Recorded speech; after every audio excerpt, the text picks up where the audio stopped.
High friends, welcome to টুকনস blog. Ayodhya থেকে প্রয়াগরাজ পৌঁছতে প্রচণ্ড জাম ছিল, আমাদের প্রায় 5 ঘন্টা লেগেছিল, 5 ঘন্টার ওপরেই হবে।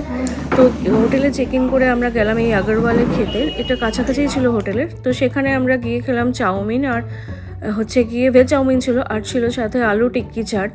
তো তারপরে সেখান থেকে গেলাম আমরা কাছাকাছি, যেখান থেকে হাঁটা স্টার্ট করতে হবে। আমি আছি সিভিল লাইন বাস স্ট্যান্ডের কাছে।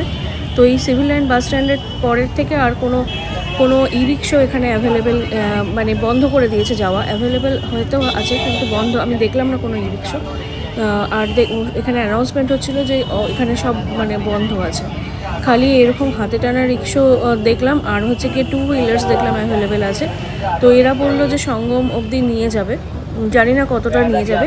প্রচুর মানুষ দেখলাম মাথায় করে ব্যাগ নিয়ে হেঁটে চলেছে।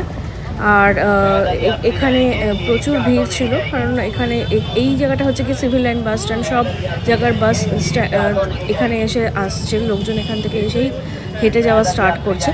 তো আর তারপরে এখান থেকে দেখলাম এখানে 2 হুইলার্স এই দেখুন অ্যাভেলেবেল আছে। তো রাত্রিবেলা ডিনার করতে নিউ ভোলা ভোজনালয়তে গেলাম, তো সেখানে ভেজ থালি আমরা পেয়েছিলাম। তো ভেজ অবশ্যই, কারণ এখানে রুটি আর সবজি ছিল কিছু 4 টাইপস। রাত্রিবেলা হোটেলে এসে আমি আমার এই ট্রাভেলিং যে ব্লগের যেটা সেটা স্টার্ট করলাম।